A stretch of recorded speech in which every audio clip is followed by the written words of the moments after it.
We all have a hero's journey, and I will share with you a snippet of mine. And before going into my hero's journey, I want to say that all humans are on a hero's journey.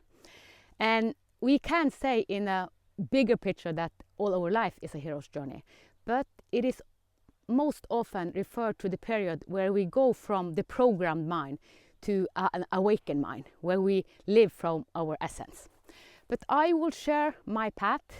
Several people have asked me, can you say something about your path, when it began and where you are now? Because now I am living my soul purpose, or I am living from my divine embodiment. And I was born in 1973, and when I was born I had a heart defect. So it was a hole in my heart. And I was sick, I was blue on my lips, and my parents was of course afraid of me, because in 1973 the doctor hadn't come as far as they have today. So they didn't dare to operate me because it was so much risk involved. So I used a lot of medicine, and the medicine made me almost more sick, because I was like a skeleton, because I only had my skeleton left, because the medicine made me sick, vomiting of food. So it was the first 1.5 years of my life was in crisis, kind of survival. And another aspect, when I was born into poverty. And most people thinking about Norway, being born in Tromsø, Norway, it is, well, you are born in Norway, you are the richest country of all. Yes, we are a rich country, but the government is rich, not all people. So I was born into a poor family. They had little money, and when I talk about being poor, it is not only money. The real depth of poorness, it is that you feel ashamed, you have no self-worth. And my parents came from that paradigm. They had survived. And when I was born, they lived at one room. In one room, they had kitchen, living room, sleeping room. Everything was in one room. And we had a small dishwasher in the midst of the room. So I was born into poverty, what it was like in 1973 for most people in Norway. And then a nurse came visiting my family and said, please, can you find another home, because your daughter is so sick, you cannot have everything in a room. So they were kind of forced, because they said, this is not good. So they find a bigger apartment where it was 3 rooms, and that was luxurious. But the first 1.5 years, I struggled for my life. But then after 1.5 years, they saw that, okay, she will survive. And then the pattern of my mother and father really hit me, because we inherit the pattern that we are born into. And I will not go so deep into it, because I met a lot of rejection, a lot of fear, a lot of shame, poverty, as I talk about.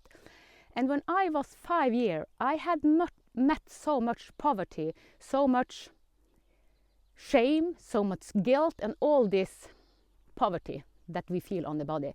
So it was so much, and it was so overwhelming. I was highly sensitive, that I shut down my heart. I closed it completely. And what happened when we close our heart? We go into the programmed mind. We live only from the scripted programming that our ancestors have lived with. So I did not have a connection with my source, the soul of me, kind of the life force. So to survive in my surroundings, I had to close my heart. And I remember the day very, very deep. I almost get emotional, because I feel sorry for that girl and all humans that have to close their heart because the surrounding cannot hold them. It was my mother said something to me, and she rejected me. Not in a cruel way, but that was the last drop in the ocean. It was kind of the last rejection from everything that I have met. And I went inside. I just wanted to cry, and I was told that we do not cry. So I was raised to be a masculine. So I was very masculine. So I just wanted to cry, and I went kind of inward, and I remember I went up the stairs to my room. I had a room, and I went under the blanket, and there I cried and I cried and I cried. It was like, I didn't think about don't want to live or suicide because I was 5 years, but I remember I lay in the bed and it was like, this life is so cruel. It is so, yeah, I fell asleep in my sadness because this rejection was so deep. I felt it deep into my bone, into everything. I totally shut down. And what happened in my body after I was 5 years, I started to get ear infection, severe ear infection. I was to the doctors and I had to have a lot of antibiotics. And if you go to because our body is talking to us all the time, life is talking to us, and most of all our body. And ear infection is a sign to ourselves that we do not listen to the true essence of us. I didn't know that as I was 5 years. I just had shut down. So, and I didn't listen to myself because I had to close down and live from the script. But I had ear infection, a lot of years. And then when I became a teenager, when I was 11, 12, then the pain came with a volcanic, it overmanned me. So I get my period, I got my menstruation, and that was so painful because that is a symbol of the feminine power. And I had erased my feminine power. I was just masculine. So my period was really hard, and it was because I had learned that the femininity of me, I had to erase it. I could not stand in my femininity. So I had so much pain in my periods. And also then my ancestor pattern really came with big force, and it was back pain. I had a disc prolapsing, like the disc was, my father, my grandfather, great-grandfather, and all the ancestral line had back pain. And it was the lower disc 1, 2, 3, L1, L2, L3, L4, and L5. All of them collapsed, and I was to the doctor, and yeah. But I didn't went to the doctor when I was a teenager. But my body and my back really started to hurt, and it was period that I just could lay down. And also I was in an accident, a ski accident. I was masculine. It was like a big jump, and the jump, I think it was 5-6 meters. It was very long. Woo! And I remember in this jump, I will die. It was more than 5-6. It was very long because I had so much speed, and there were nothing to stop it, and I hadn't learned how to stop the speed because I was on a big mountain with new skis. And I think I was 12, 30. I was in my teenager, and I went up. I tried to find something that will stop my speed, but I stopped it myself. So I went up a kind of a very small hill, and then and after that my back pain intensified even more. So I love dancing to music. That was kind of I felt at home, even though it was my surroundings said that, well, dancing isn't a good thing, but that was for me. But anyhow, I couldn't dance, even though I danced for myself, and I was a little bit on, I seek surroundings that approved dance. I had so much back pain, so even doing what I loved most, I couldn't because my back hurted so much. And I developed anorexia and bulimia when I was 12, because this is a control pattern. It is a kind of addiction, because your life is so chaotic, and you try to find tools, you try to find solution. And the solution I found was first anorexia. I had it for 2 years, and then when my body couldn't do it anymore, I advanced and I got bulimia, eating and throwing up. And just for some moments I went into that state instead of being in this chaotic life. And also this year's, particularly for 2 years, I struggled deep with suicidal thoughts. I didn't want to live here, and I prepared to commit suicide, and I can still go into that state. I will not now. I know where I was supposed to drown myself. I had found the spot, and I wrote a goodbye letter to my parents several times. But I remember specifically one of the time when I wrote this letter to my parents, I went deep into it and I felt how they would react. And even though, because I lived with a belief or a kind of what I have learned from my family is that I cannot help them, I cannot save them, because my mother and father, they fight it all the time. They both came from trauma, from poverty, different kind of poverty, and they couldn't communicate. So I was the middleman. My mother talked to me, say this to your father, and we were all afraid of my father because he was a patriarch. He had dictatorship. Everything had to go through him. So I learned when I was 2-3 years to tiptoe.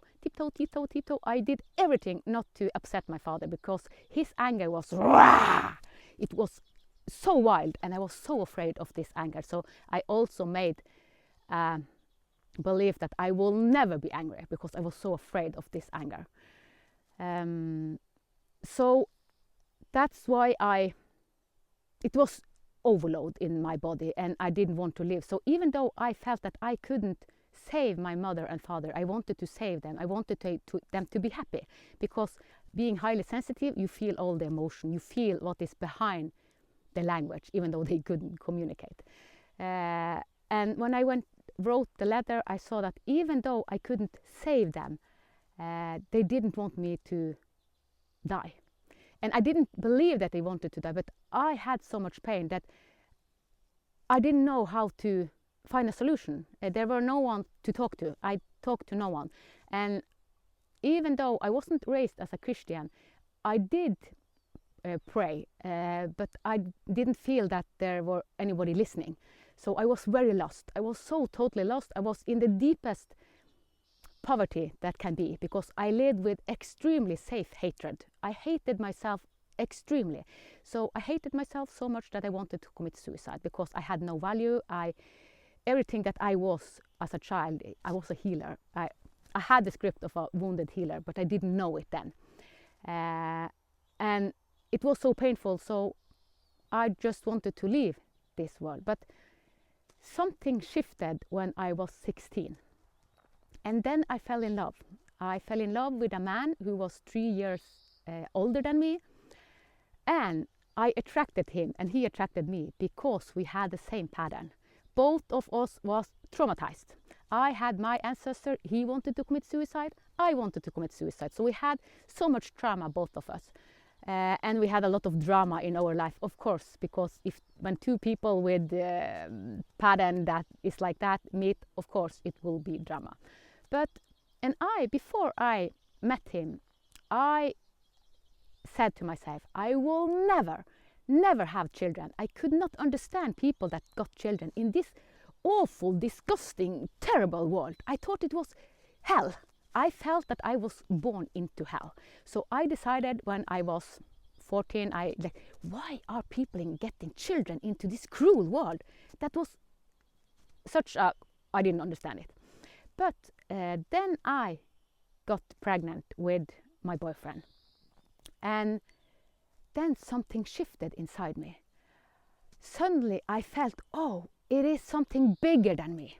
And that is a big key, because we need meaning. We need something bigger than ourselves. I had nothing that was bigger than me. And the baby inside me was bigger than me.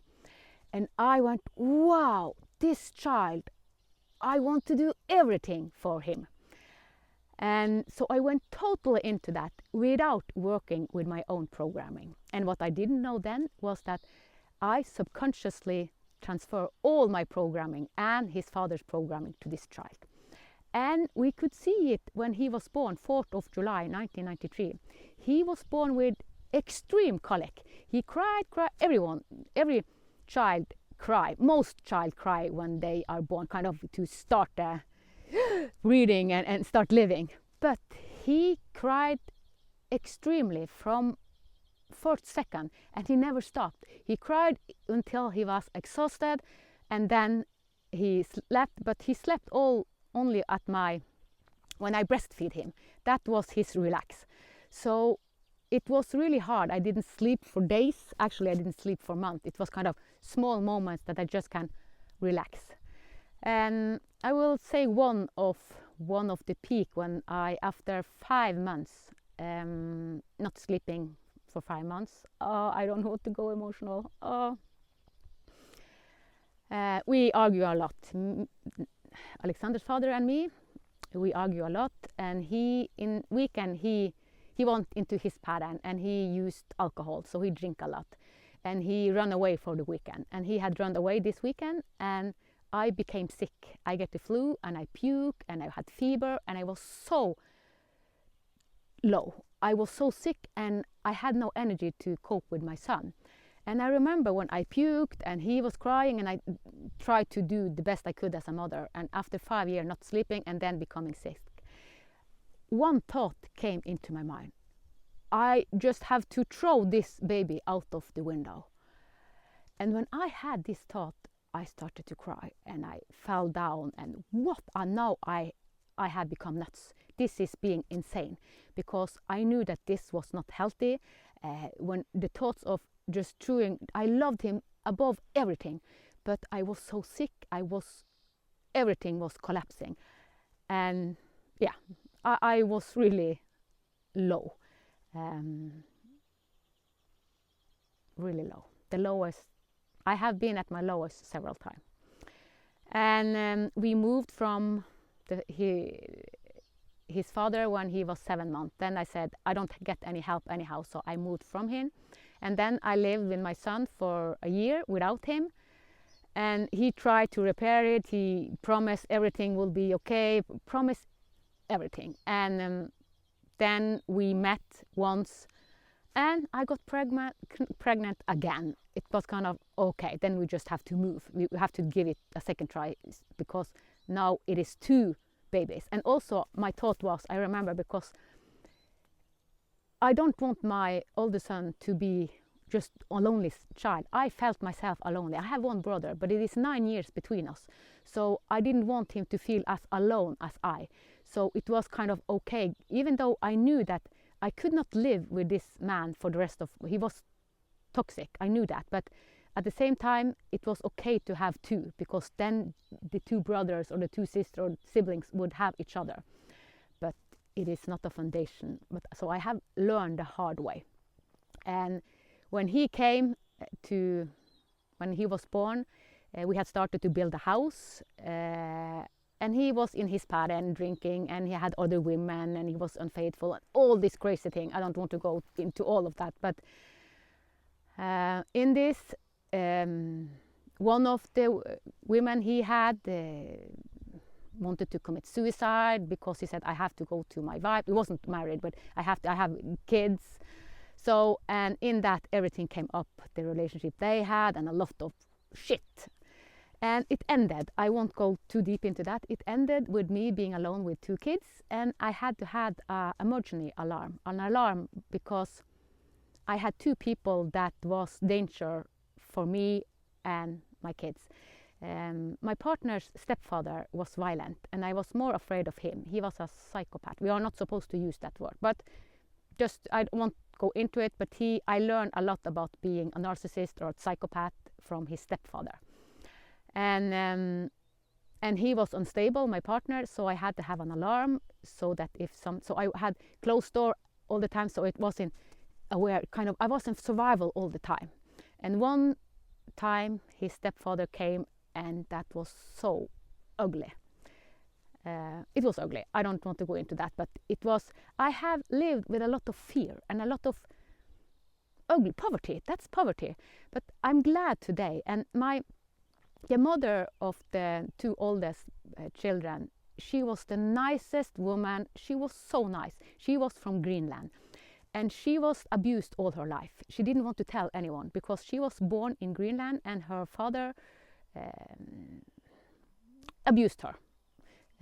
He abused her all her life. So she flew to Norway. She wanted to run from Greenland. And what did she do? Yes, she attracted a man that did the same to her as her father.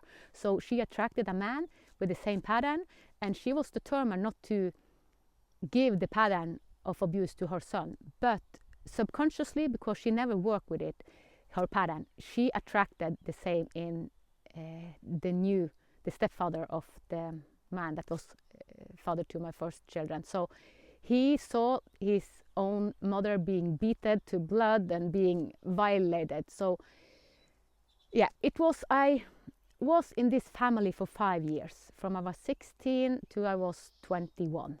So I learned a lot, and it was so much in that family, and it was a lot of people.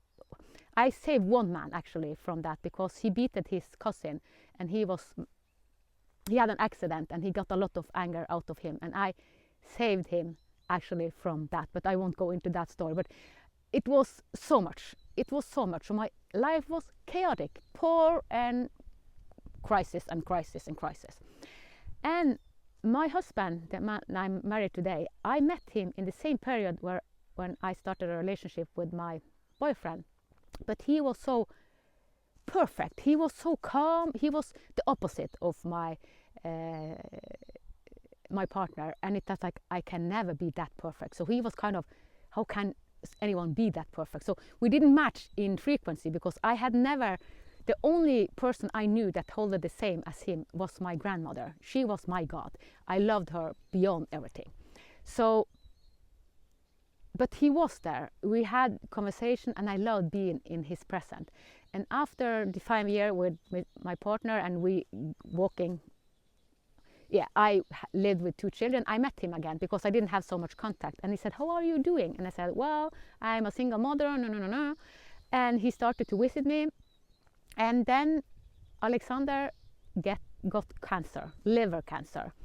So I have just started a new chapter by myself in a new house, big house, 3 stages. I have built it myself, me and my father. My father helped me because this, and he also, my partner helped me in the beginning, but he drank so much, so it was kind of, but he did the best he could. But anyhow, and then when I was finishing this house, I wanted to sell it because I saw that I had too little time with my kids. I was planning to sell it, but then my husband started to help me, and then we found out, okay, we can live here, and he started to help me, and we became a couple, and we got 3 children. First 2, and then 6 years after that, the last one. And he brought in stability to my life. He was, and it was like, you are so, how can you be so calm? So my nervous system, for the first time, being close to him, holded a safe space. And it was not familiar for me. It was kind of, I saw that he holded something, but I couldn't embody it myself.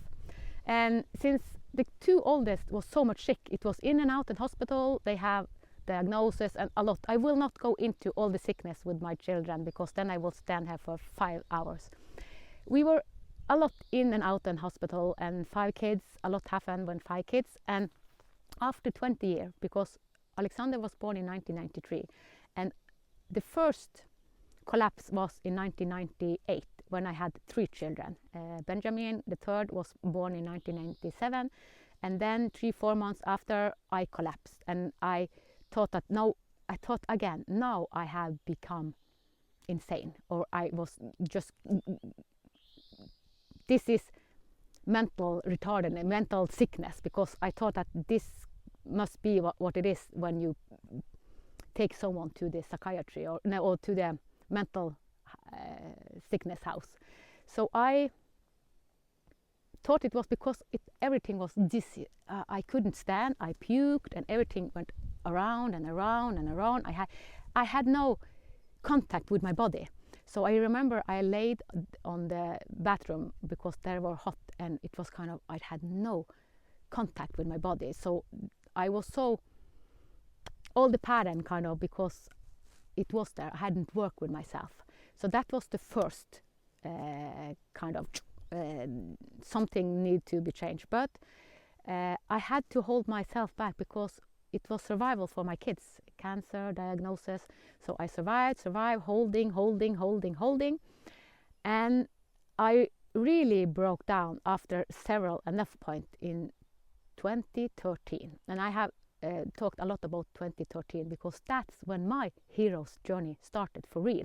I started actually when I was born, because I attracted a lot of illness, ME, fatigue. I had so much symptom. I was a wreck. I was, yeah, it was, I didn't want to live. I asked, please don't let me, yeah, it was much. It was much. Just telling about it, it's like I feel it in my stomach, being highly sensitive. But in 2013, the doctor said to me, you will die. Your body cannot take it anymore. You have been in such a stress, so now we need to restart your heart, because my heart was drrrr. We call it it is a heart just standing there, having 200, 300 all the time. It never relaxed. And I was in this for 2 months. And he said, even though we restart your heart, it will come back, because you need to change. You cannot live this hectic life. You cannot be in this anymore. And I prepared to die. So what I did, I went to the Child Protective Service and said, I need help, because our kids will only have a single father. So I wanted to help him, because I prepared to die. And I cried, and it was kind of okay dying, because I had done everything I could, and that wasn't enough. So even though I did all that I thought was available, it wasn't good enough. And I really live with the law of Jante. I'm not enough and all this. I go deep into it in the book of Weltschmerz. What I am describing now, it is Weltschmerz. We feel our surroundings, we feel our generation, we feel the pain of the world. So the pain of the world almost killed me several times. One from my ego don't wanted to be here, and also feeling all the pain. And then after several months preparing to die, it was like, okay, I'm still here. And then a quiet voice came, and I started to, I was a social worker and a gestalt therapist, and even though doing a great work, I had pattern in myself that wanted to be seen. So I continued to study, and I started to be a regression therapist and an EFT therapist. And the first year I had 30 hours of EFT on my own. And that was the radical shift, because then all pattern, and I fainted, I lost my sight for 3 days, I was blinded. And I fainted, and I bleeded from my nose, and I puked, and I had so much pain. I remember we met 10 times, because I had to use plane to come to this place. 3 times I was so in my pain that I called the teacher and said, well, now it is so much pain, it cannot be done, I cannot come, I cannot take plane. Well, we will heal you, we will help you. And she pushed me. So I'm very glad that she pushed me. And because my body had so much resistance doing all this deep shit, all the programming from my ancestor, from my own life, from all life. So after the first year, I thought that, okay, I need a break. And I was preparing to have a break, because it started in 2014, in 2015. I was supposed to just relax a little bit, because it has been so deep and so painful going through it all. But that was when our oldest, Alexander, committed suicide. So, and I had then been 1 year in dark night of the soul, and it continued going into deep grief, because I had gone through a lot of grief before that, my own life and my grandmother, and a lot of the pattern. But then it was a new layer, and I went even deeper to my heart, because when I was born with a broken heart, a hole, it was a birthmark. We know that it has been talked about that the birthmark is not a coincidence. It is not. My birthmark was inside of me. It was a hole in the heart. And because I'm a regression therapist now, and I have done a lot of the same as Edward Casey, and I have been in a lot of my past life, the life I had before this in Austria and in Wales, both of them, I was killed with a knife in my heart in Austria, and before that in Wales I died with a sadness. I was born into a family that have so much grief and so much sorrow and so much victimhood, and I died from this life 13 years with a broken heart. My mother had so deep grief, and also my father, and I tried to save them both as I tried with my parents in this life, but I died with a broken heart in that life. And I had my life in Austria, and then I was killed by a man when I tried to stand up against Hitler. So I was against Nazism. So, and he put a knife in my back, and then it came, I get a hole in my heart, and I lived for 2 months, but then I kind of a slow death. And the partner in my life in Austria is my husband now. So, and I know that for a lot of people, me talking about past life and this, I know that someone says, oh, we don't believe in it. This is not a belief for me, because it is a big difference between living from belief and living from direct knowledge, wisdom. When you go beyond your pattern, I have talked a lot about my pattern and my stuff. It is the programmed mind. And when I had gone through all my programmed mind, what came was wisdom. It was knowing. So that's why I invite all to take the hero's journey, because then we go from our programmed mind into an open heart. So I started my journey in 2013, and it ended New Year's Eve 2018. For 2 days, New Year's Eve 2018 and the 1st of January 2019, my heart radically opened again, like when I was a kid, when my heart was open. And I was awake for 2 days, and like, wow, everything was beautiful. I was in euphoria for 2 days. It was like, oh, heaven and earth. I loved everything. Everything was music. Everything was, wow. I just wanted to hug everyone. Everything was the most magnificent life. Everything was just amazing. And then, because I was reborn, we call it also being reborn. So I had to start living as a baby, because living with a radical open heart, then you start your life anew with new pattern.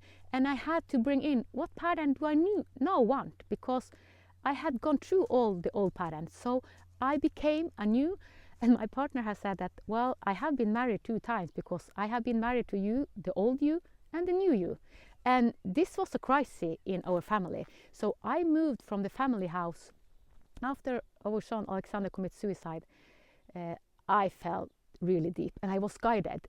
I was guided to move out of the house, because I couldn't take my own pattern being in the family, because I was a pleaser. I pleased my children, I pleased my partner, I pleased my family, I pleased everyone. And when you go into your own pattern, being a pleaser, it can be really hard. So you need to go out of your pleaser pattern. So I was guided several years out of family, and I didn't understand it, because I loved my husband beyond everything. And then I was guided out of the family home. It was no, why is this happening? But eventually, because all my life collapsed, I rented an apartment, and there I collapsed completely. And from January 2016 to July 2016, for a half year, I went deep into all the most painful. And I remember saying, God, please let me die. Please let me die. I cannot live anymore. Yeah, so many days I said, I don't understand anything. Why is this happening to me? And I felt like a victim, and I had lived with such a pain body. And it was kind of, because then I had been for almost 3 years, I was in the hero's journey, and I didn't understand. I had lost my partner, I had lost all my children, I have lost my house, my family. My mother said, I won't talk to you anymore. I lost everyone except one, because I had one that stood beside me. And it was my cousin, my sister. I call it my sister. And that meant everything. And even though my partner did support me, but he was angry with me because I moved away from him. He felt that I ruined his life.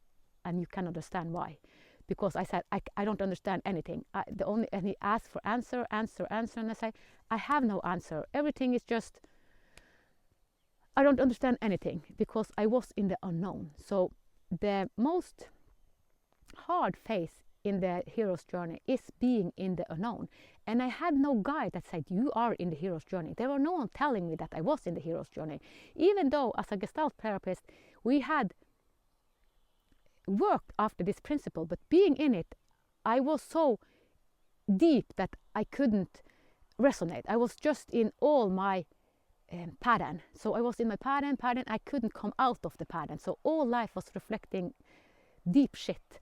And from 2013 to 2016, mafia were following us, and they were blackmailing us, and they followed me everywhere I went. They went into my computer, and because I worked in the Child Protective Service, and one of the man in this system, he used drug, and he saw that through me we had past life, but he felt a recognizing in me, and then he saw, oh, I can live another way. And then the mafia saw that, oh, we are losing control over this, and then they started to threatening us, because he saw that I really want to live without addiction or without narcotics and this criminal. I want to do it another way. So, and since the mafia, because he was a part of the mafia, and then they said, if your wife, they said to my partner, if your wife stop him, we will make a rumor, we will say in the newspaper, we can do whatever we want, that she is a pedophile, that she has been, no. They wanted to put out a rumor that I was pedophile, and yeah, and my partner was afraid, what, and yeah, and they started to blackmail him, and he didn't say it to me because I was so naive. I have always been naive, and naive also means that you believe in the good. So I believe in the good, so I believe that the truth will come out. So I thought that they can just blackmail me because the truth will come out. So, but my husband knew that the truth will not always survive. So he was afraid that this rumor would destroy me, but because I know that I wasn't a pedophile and I hadn't done any of this. So I thought that, well, they can just say it. I will do it. No one can force me to not do that. So it was a warrior in me that said, no, never do that. But my partner went into, if this became something in the newspaper, he knew how it will affect our children. And that was a very good thought. So he did the best. So we was forced for these 3 years, 2013 to 2016, it was hell. I hated the mafia, and they brought from the worst in me. They ruined my life, they ruined my family's life, they ruined everything. And also, I didn't believe that mafia could be Norway. We live in Norway, the best country of, and it was mafia. And I met them eye to eye several times also in the park and in a party. But it stopped because the only thing I learned from this period was trusting my guidance, my higher self, my God voice. Because I asked several times, and all the time I asked in the conversation, because I developed the telepathic conversation during these 3 years. And I remember January 2015, after 1.5 years, the mafia threatening us, I asked, when will it end? It feels exhausting. I cannot have this mafia. I was kind of, and then it will last 1.5 years more until summer 2016. And no, please, I cannot cope 1.5 years more. So it felt overwhelming. And it was in the summer of 2016. And it was after 3 days I dared to meet my anger. So the mafia actually pushed me to the densest. So they actually helped me, but I couldn't see that then. So they were a gift. Having the mafia over us was a gift for me and my husband, even though we did not feel it, because it feels like they ruined everything we knew, and they did. And 3 days I was so angry, and I shout, I was on my knee and everything. I cried, and I was so furious, but I was alone for 3 days, and I got all this anger out. And after using 3 days, I was exhausted being in the anger, because I was so afraid of the anger, because I had promised myself as a teenager not to be as angry as my father, but I had to face that anger. So the mafia pushed me into all that anger, and after the 3 days, something started to open in me. My heart open, even though it wasn't radically open. It was like, wow, and a big love embraced me. And then I had the insight, you will meet the mafia with love, with kindness. And it's like, what? I will meet them with kindness. And I started to meet them with kindness.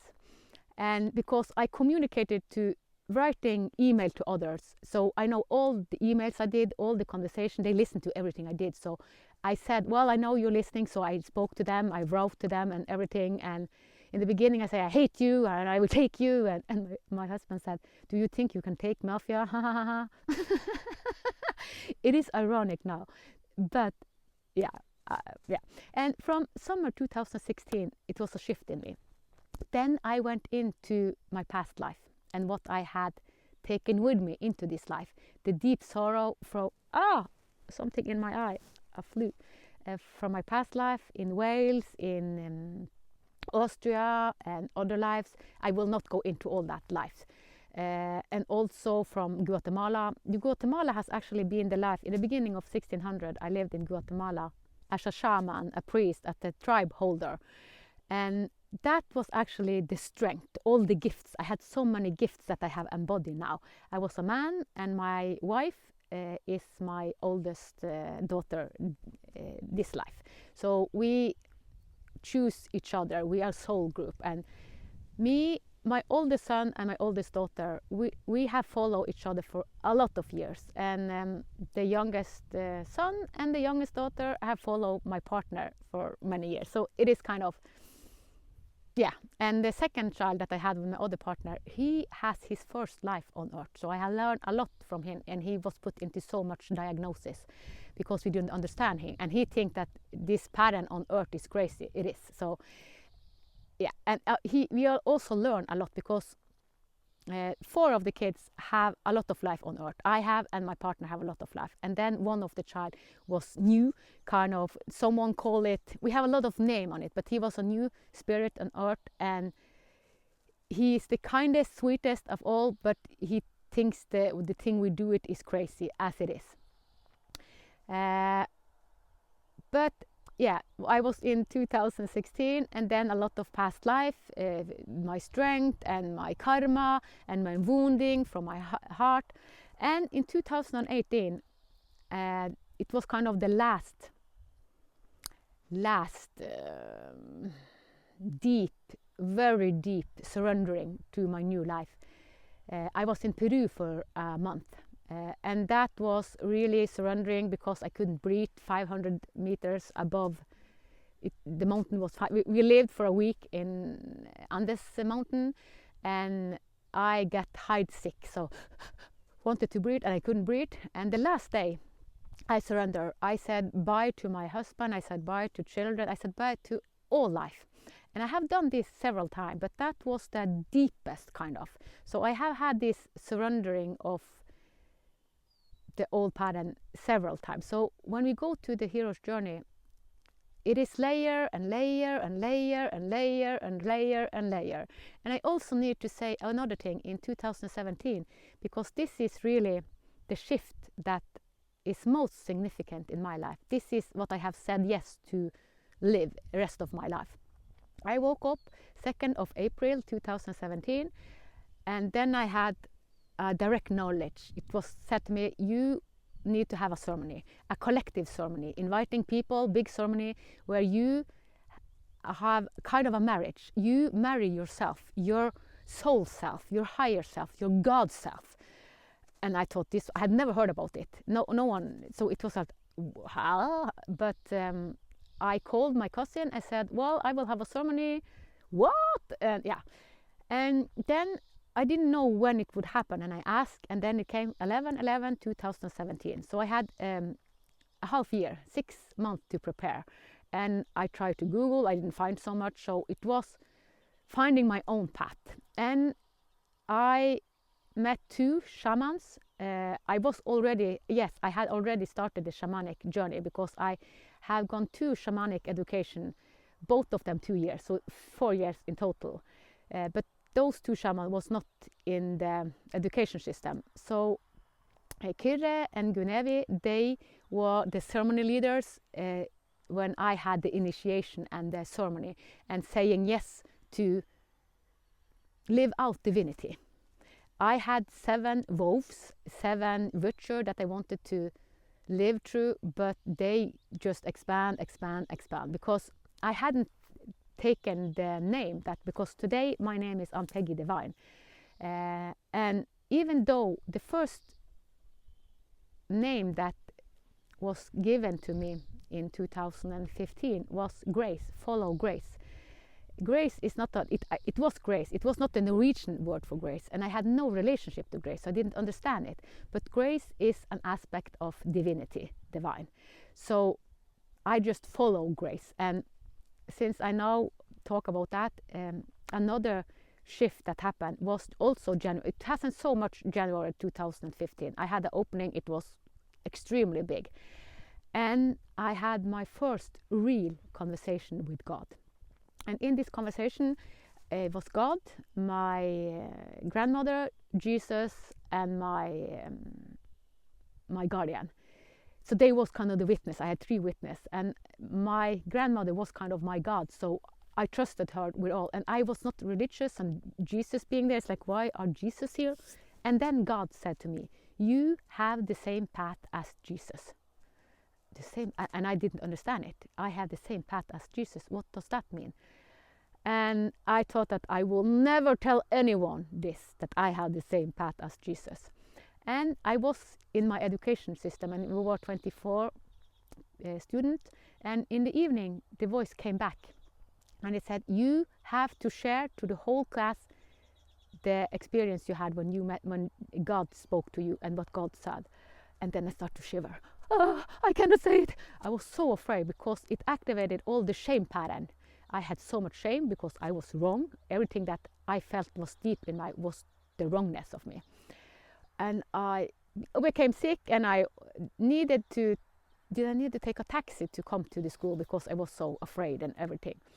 And I said to the teacher, I want to say something, but I'm so afraid. Can you say, Ann-Peggy, you wanted to say something, because I knew it, I will stop myself. And I sat there for 2 hours, was so afraid. And then the teacher said, well, Ann-Peggy, and then I said, well, I explained to the class that I met God, and God said that I had the same path as Jesus. And I expected that they would laugh, because being in Norway and all this, it was kind of, yeah, that's what I expected, because that was in my bone structure. And all of them said, well, you will make it, you will do it. And it comes so much positive feedback, and it's like, it was so emotionally strong, because they believe in me. And I told the deepest shame, even though now I'm saying it kind of, you are ashamed because God have spoken to you. Yeah, because I felt the shame pattern in my society, the Weltschmerz. So yeah, but that was a shift in me.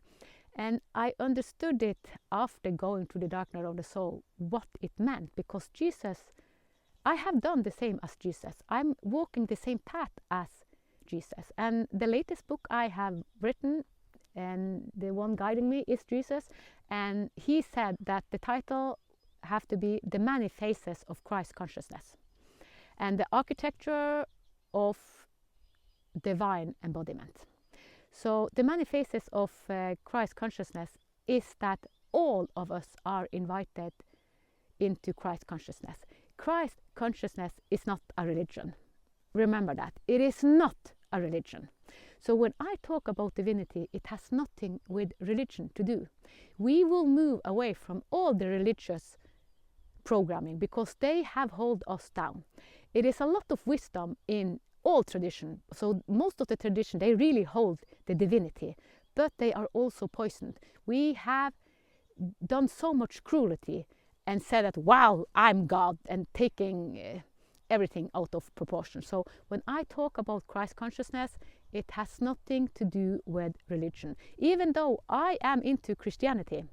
But I just spoke with a bishop for a couple of hours, and I said where I come from, and he said, well, you are not a typical Christian. I say, I know, but who is your boss? I asked the bishop. Well, God. Said, yeah, he's my boss too, or it.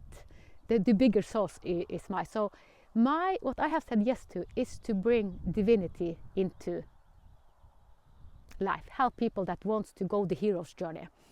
And I know that a lot of people don't like the religious term, so that's why I talk about the hero's journey, because it started with my hero's journey. And I have had hundreds, I don't know how many hundreds, private ceremony, and I have a lot of collective ceremony. And we just did a collective ceremony some days ago, and it has been shown me that I am a ceremony. And because I have holding ceremony, as you become what you become your purpose. So ceremony was what's shown to me, that I should do ceremony, because this is a commitment. So when you live as Homo sapien and want to live as Homo luminous, or you can also say you live as animal, because Homo sapiens has been living as animals, and you say yes to live as a light being, as an awakened being, then we live as Homo luminous. And Homo luminous, they know that they are divine. So, and that led me also to 2023, because in 2023 I had 3 initiation, and I didn't plan it. It was kind of given to me. And the first ceremony started at the grave with my son, Alexander, and then the feminine divine took over, and I said, what is happening? And for over an hour it was like, and then I saw Maria Magdalena and Mother Teresa consciousness, so it was the feminine embracing. It's like, just surrender. This is what you have said yes to. You need to integrate the feminine even deeper. And I was in this for a long time, and then 1.5 or 2 weeks later I was in Gotland, and then I was in the church in Visby. It was so amazing. And then I had the same experience, and this time they put a crown on my head. It was like a feminine crown. Now you embody the divinity. That was the second. And the third was a month or 1.5 months after that. Then I traveled to Glastonbury, England, and Santari, a friend of me, we were 5 people, but Santari has a unique gift. His voice initiates people, and he started to sing, and in this I went into a trance, and in this trance I was laid down in a sarcophagus, and in this sarcophagus I was eternal. I was God. I saw all the glory, all the light, all the divinity of us. And in this divinity I was asked to take the name divine. And it was like, and when I was in it, it was kind of, okay, of course I will take the name divine, because I was out of my program mind. So it's like, yes, of course, all of us are divine. All of us are God within. This is God within. So I said yes, but when I came out of this initiation in this sarcophagus and all this, then my mind started, I cannot take the name divine. What do I think I am? So the Jantelov, even in 2023, it was kind of, and then Santar said, why, of course you can take the name divine. I said, yes, I know, but I said, I don't think it will go through in the Norwegian system, because they have been kind of rigid about changing now. Well, take it anyway. If you don't, if they say no, take it anyway. And I said, well, I was given this. They gave me the name divine. And I said, if it is for real, they had to help me. If I don't get it for legal, I won't take it. So now I need help. So I said, I take it, but then I must have help. So I applied for Ann-Peggy Divine, and then I got an answer, I think it was a month afterwards, and they said, no, this is not a name. And then my guide said, just do this, and send it in. And I did what my guide said about the name, and then the day after, your name is Ann-Peggy Hjerte Divine. So since 2023, my name has been Ann-Peggy Hjerte Divine. And Divine, I had no, and then I started Divine Design Podcast and Divine Union and Divine Friends. And it's like, even though I didn't know it in the depth of me, that divinity is an aspect of grace and that this has to do with ceremony, it kind of revealed itself. So what I will start doing in a bigger scale from this autumn, because I have had a lot of ceremony here in Lyngen and I have done a lot of ceremony here in Lingen. I'm now invited to do ceremony online because this is needed. Because when we stand up, really want to go to the hero's journey, the last we do or it is a ceremony, because then we commit. We need to commit. If I hadn't commit 11/11/2017, it would have been harder, because it is a direct commitment to your soul, to your God source. You say yes to do your soul. I live Mat, the Egyptian label Mat. Mat is divine order, divine flow. So when I have regression therapy, where I have mentoring, I am in my divine flow. And when I have my divine flow, then all people around me come in their divine flow, because people say to me, I just find solution when I'm with you. I just heal around you. Yes, because I live from this place. So I don't need to do anymore. I am a ceremony. So I don't hold ceremony anymore. I have become a ceremony. So being a ceremony means that you are aligned with your higher purpose. You are aligned with your divine self, God within. And this is where we are going into.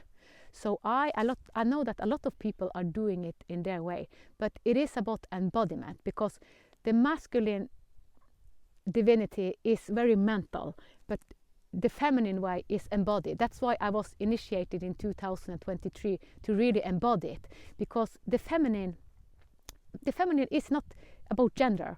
It is about receiving. So I receive, I hold the field. I am an open field, holding the divinity can come true. So I can take an example. When I met the bishop, a lot of people said, hey, what would you say to the bishop? Because he's up there. He is a man we need to respect and we have to obey. And I said, well, I will empty myself. Someone called this kenosis. So I said, I will not prepare anything. I will just be empty so that the divine can come through me.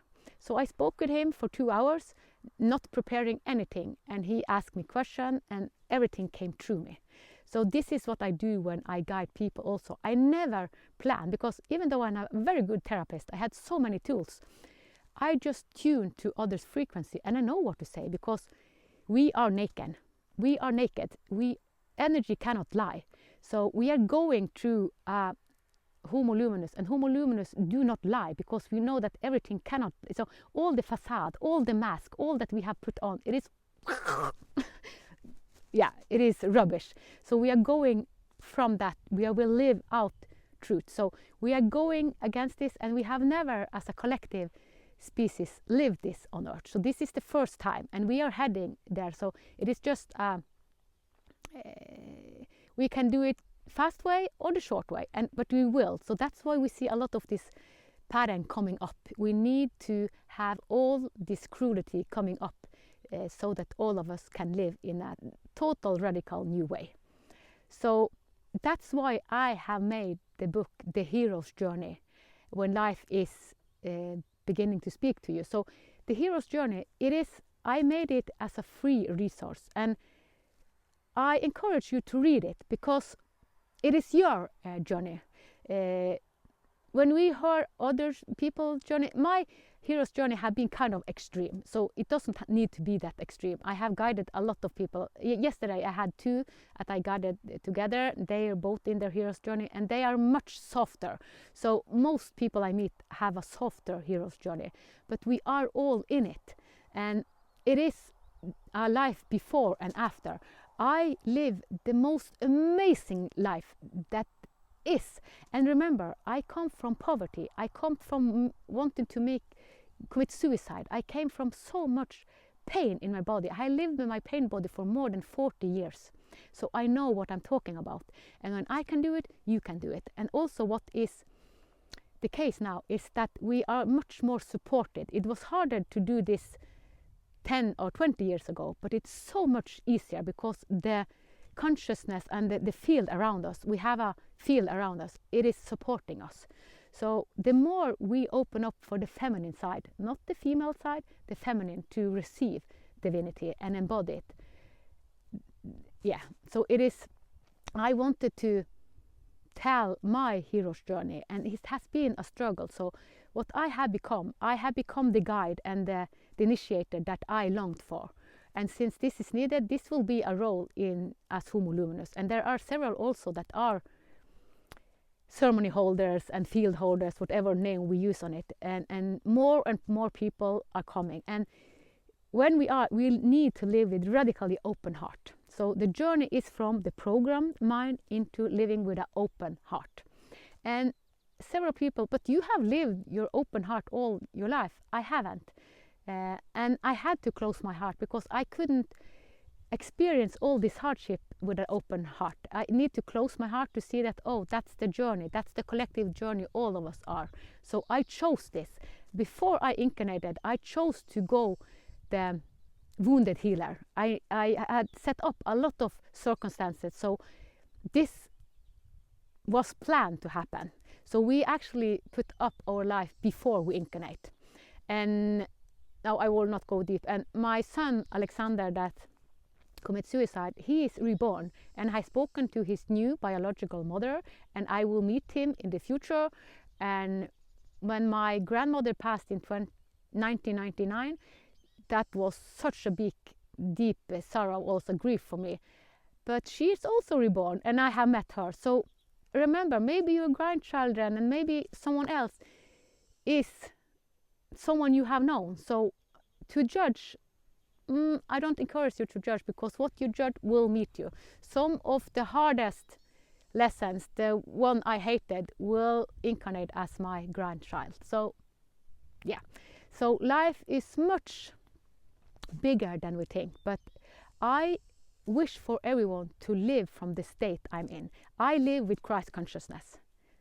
So I live from Christ consciousness, that is the divine embodiment. And we are moving there both consciously and unconsciously.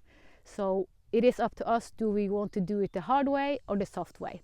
And I can guide you the soft way.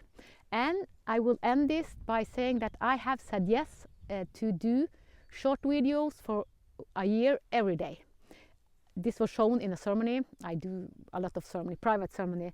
And I have said yes to help humanity, and that's why I will bring a lot of short videos out from July 2026 to July 2027. So you will see me in Instagram and TikTok and YouTube short. So I have said yes. So commitment, it is all the time my relationship to my higher self, because I live with divinity. So it's kind of, what do I say yes to? And what we are most angry about, it is because we don't listen to our higher self. We think that it is, we point finger, it's your fault. But it is actually us not standing up for what we know is right. So since I did it the old way and did all what I thought was right, but I hadn't bring in my divinity. I didn't bring in my higher self, my God within. So this is our future, and we have such a bright future ahead. And I can promise you that. I travel in time, but you only can be in the here and now, but we are going against it. So I encourage you. I have now, for 6 months, I have written 9 books. And this is deep information. And the free book, The Hero's Journey, it is a short book. So you do it in 1 hour, maybe 1.5. The other books is very deep. So people reading them say it takes days because it is an activation.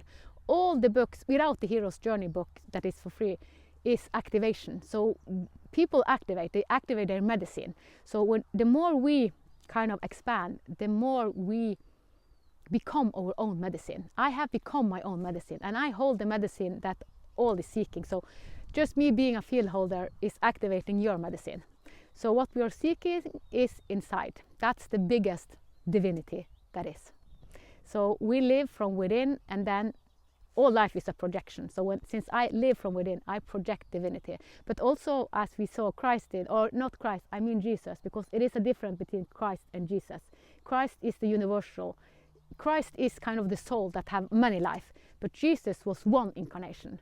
So when we talk about Christ consciousness, it is the universal. It is kind of all our lives, but Jesus was one of thousands of life. So it is a different, but all of us have Christ consciousness because it is all our life. And some of us remember past and future, and it will be wise to listen to the people that actually are connected to their higher self, and there are born so much babies and future human now that live from a radically new way. So what we really need to do these days is listening to the new kids. They are born into Christ consciousness. More and more are born into Christ consciousness, and they hold the new system. And they will be rebels, but it is because they cannot hold back. What I have shown my hero's journey, I hold back. If they hold back, they will die. So we really need to listen to the young babies that come now. They are a signal to us. They hold a piece of the new puzzle. Yes, I wish you the best. You will find me on divinedesign.it or Ann-Peggy.divine.com. Namaste, from my soul to yours, with an open heart. Before we end, I would like to leave you with a question for your heart and soul. If everything you have heard in this conversation is true, if our struggles, our losses, our challenges, and even our deepest wounds can become part of something larger, then what might life be trying to show you right now? What if the thing you have been fighting, resisting, fearing, or trying to fix is the beginning of your soul's awakening? My own journey has taught me that life is always speaking to us. Sometimes through joy, sometimes through love, sometimes through loss, illness, uncertainty, or experiences we never would have chosen for ourselves. The question is not whether life is speaking. The question is whether we are willing to listen. If something in this video resonates with you, I would like to invite you to continue the journey. I regularly share my field readings where I explore the deeper patterns, shift and movements I see unfolding both within ourselves and in the collective field. These reflections are completely free and are often the first place where I share new insights, teaching, and observations. You can also join my free webinar, When Life Begins to Speak to You. In this webinar, I go much deeper into the hero's journey, the hidden intelligence behind life's challenges, and how you can begin to recognize what life is showing you through the experiences you are living right now. My intention has always been simple: to share what I have learned, to give away as much value as possible, and to support people who feel that something in their life is awakening. If this speaks to you, I would love to continue walking alongside you. The links are below. And whether you are on your hero's journey right now, remember this: you don't need to have the whole path figured out. You only need the courage to take the next step when it appears. Thank you for being here. With love and reverence, Ann-Peggy Divine.